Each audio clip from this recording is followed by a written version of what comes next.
Tangina, diba? Oh, tangina mo. Fuck. Putang ina, grabe. Putang. Yung kalsada dito.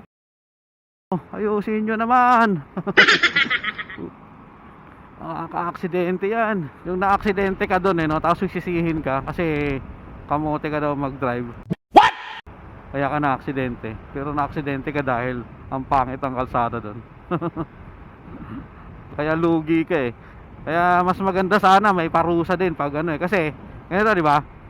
Pag ang motorista o rider nakabangga tapos nakasira ng property, kakasuhan ng reckless tsaka damage to property, di ba? Pero pag ang motorista nasemplang dahil sa lubak, nasemplang dahil madilim, nasemplang dahil walang matinong o maayos na signages, di ba? Sorry lang. Sorry lang. Pag na rider, sorry lang, wala, di ba? Lugi eh, di ba? Kumbaga walang pananagutan lagi yung alam mo yun. Dapat pwede rin silang kasuhan. Halimbawa lang may na-aksidente na rider o motorista dahil dahil sa lubak, dahil sa madilim yung lugar, kulang yung signage, mali yung signage, na-aksidente dahil doon yung isang motorista o rider. Dapat pwedeng kasuhan ng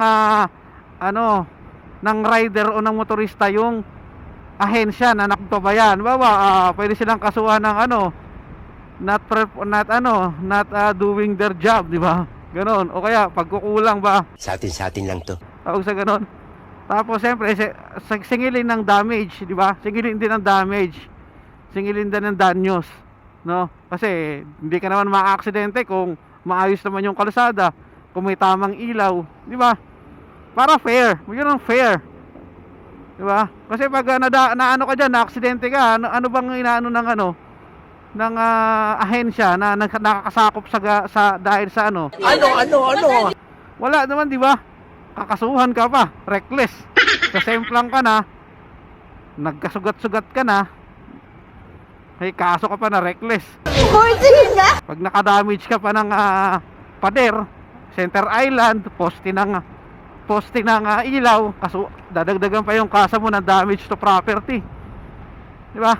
Fair yun fair.